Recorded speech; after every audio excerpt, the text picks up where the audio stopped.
Muitas delas não souberam guardar na integridade esses mandamentos.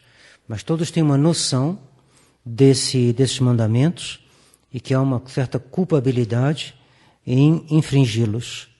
Então Deus gravou na alma de cada homem e os promulgou no Monte Sinai.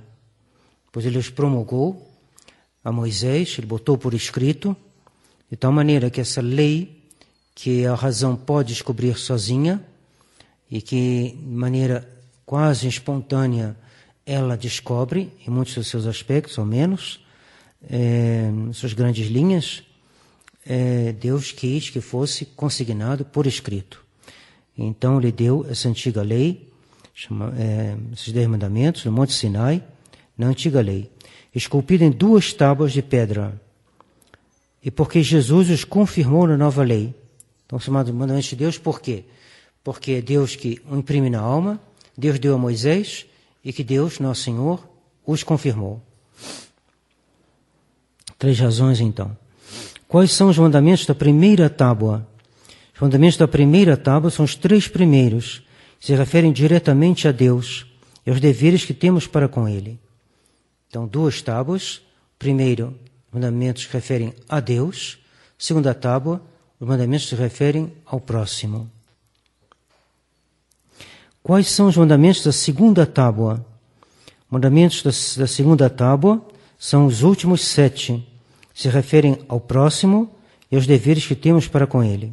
Todo mundo já viu a imagem de Moisés descendo o Monte Sinai com as 2 tábuas. Então, são 2, números mandamentos de Deus, que se referem a Deus, que são o primeiro, o segundo e o terceiro, e em seguida, na outra tábua, os mandamentos se referem ao próximo, do 4º ao último.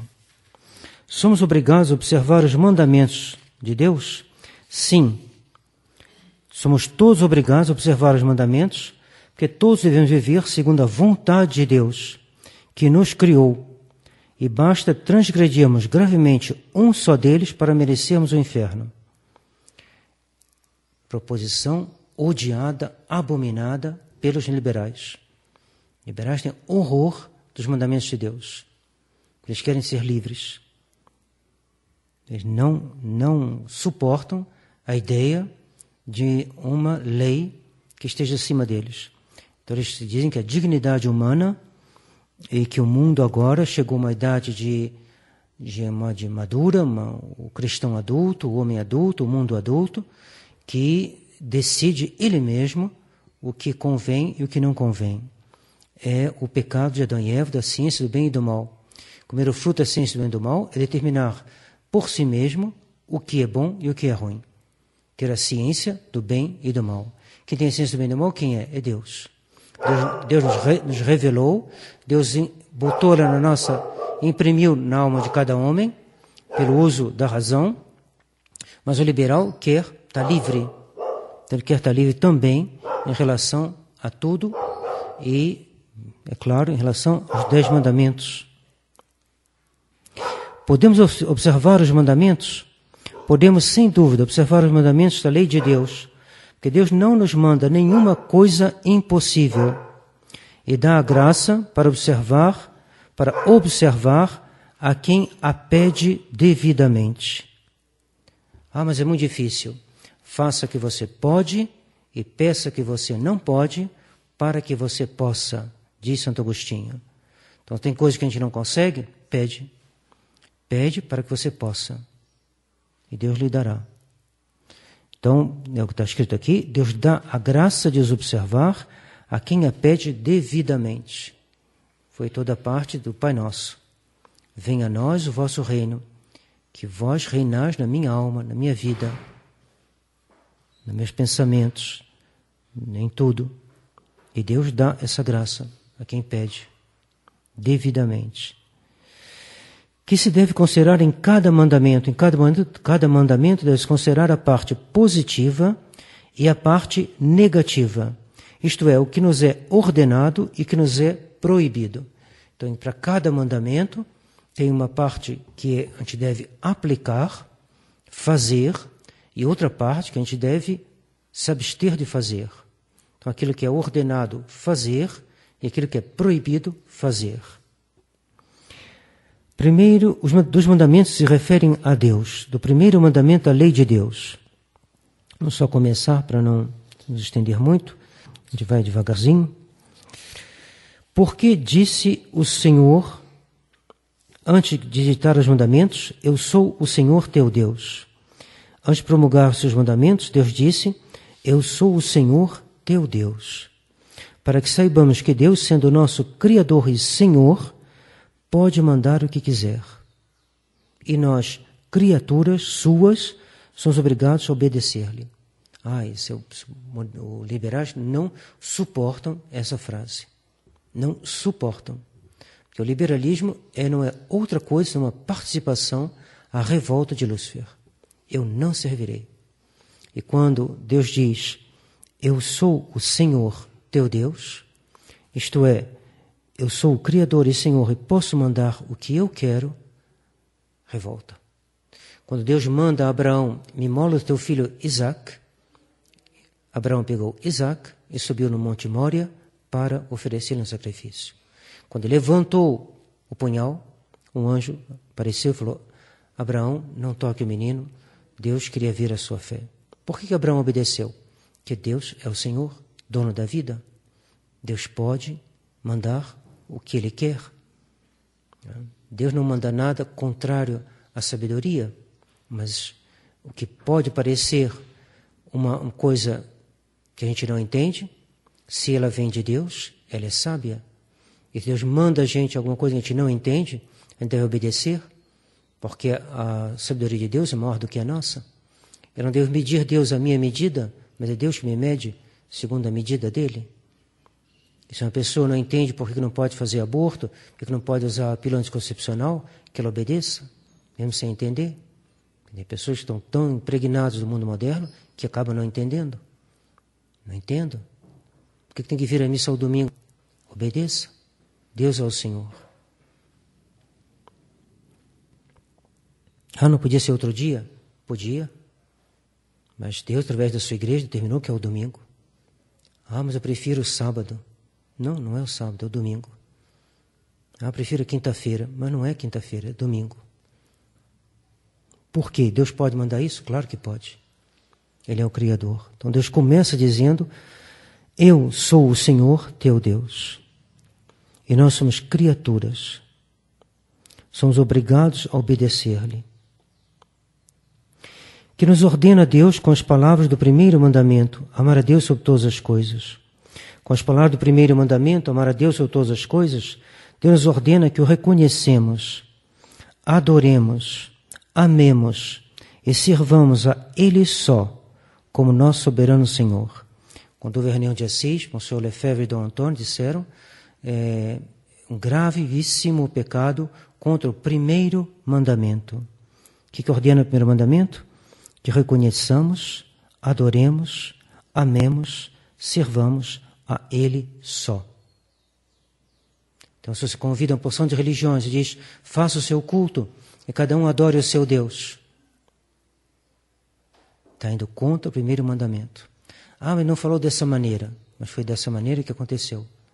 Foi cedida a cada religião um local. E os budistas, foi cedido a eles uma igreja.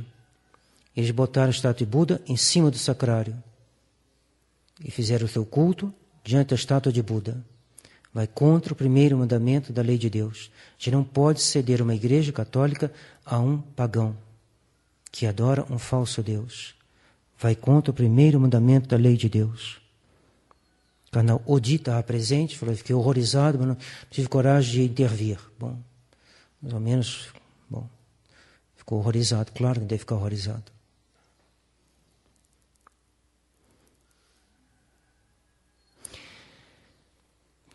Como se cumpre o primeiro mandamento? Cumpre o primeiro mandamento com o exercício do culto interno e externo. Que é o culto interno? O culto interno é a honra que se presta a Deus só com as faculdades da alma, isto é, com a inteligência e com a vontade. A pessoa interiormente diz, meu Deus, eu vos amo todo o meu coração, internamente. E faz um ato de adoração na casa dele, Deus, eu vos adoro, andando pela rua, interno. Que é o culto externo. Culto externo é a homenagem que se presta a Deus por meio de atos exteriores e de objetos sensíveis. Dar uma coisa na coleta é um ato sensível. A genuflexão, um ato sensível. Ajudar a servir a missa, um ato sensível. Ser toliferário é um ato sensível. Se unir ao padre que oferece a hóstia consagrada é um ato sensível. Não é a gente está oferecendo, mas está se unindo. A gente, a parte do padre que é externa, mas, ajoelhar e adorar quando o padre levanta a hóstia é um ato sensível, um ato visível. Não basta adorar a Deus interiormente só com o coração. Não basta adorar a Deus interiormente só com o coração. Mas é necessário adorá-lo também exteriormente, com a alma e o corpo juntamente, porque Ele é Criador e Senhor absoluto de um e de outro. Deus quer que a gente o adore com todo o nosso ser, então com a alma e com o corpo. Poderá haver culto externo sem o culto interno? Não, de forma alguma. Porque o culto externo, sem o culto interno, fica privado de vida. A pessoa que entra, faz reflexão já olhando para o colega dizendo o resultado do futebol, ele não fez um ato de culto externo. Não fez. Ele fez um ato do qual ele vai pagar. Porque ele fez uma irreverência. Fez reflexão? Fez. Mas completamente fora do que deve ser. Então a gente tem que procurar fazer os atos externos acompanhados do ato interno. Senão esse ato fica privado de vida, privado de merecimento e de eficácia, como corpo sem alma. Um dia São Bernardo viu, diante dos seus monges, vários anjos. Na frente de uns, o anjo escrevia o que o monge estava rezando, a salmodia, com letras de ouro. Diante do outro, com letras com uma tinta de prata. Tá? Do outro, com uma tinta normal, segundo o grau de atenção e de devoção. E diante de um outro, com água. Não ficava nada. O monge estava lá, estava rezando, estava pensando em outra coisa, não tinha valor nenhum, nenhuma eficácia diante de Deus. Eu rezo, Deus não me atende. Você reza mesmo? Então você não esteja rezando. Que nos proíbe o primeiro mandamento proíbe-nos a idolatria, a superstição, o sacrilégio, a heresia e todo e qualquer outro pecado contra a religião. Tudo isso se deu na reunião de Assis. Por quê? Porque na reunião de Assis se deram permissão, local, incentivo a cada um desses cultos. Esses cultos dos falsos deuses são idólatras, são supersticiosos, são heréticos, no caso dos anglicanos e protestantes. Então, tudo isso vai contra o primeiro mandamento. Vamos ficar aqui. Em nome do Padre, do Filho e do Espírito Santo. Amém.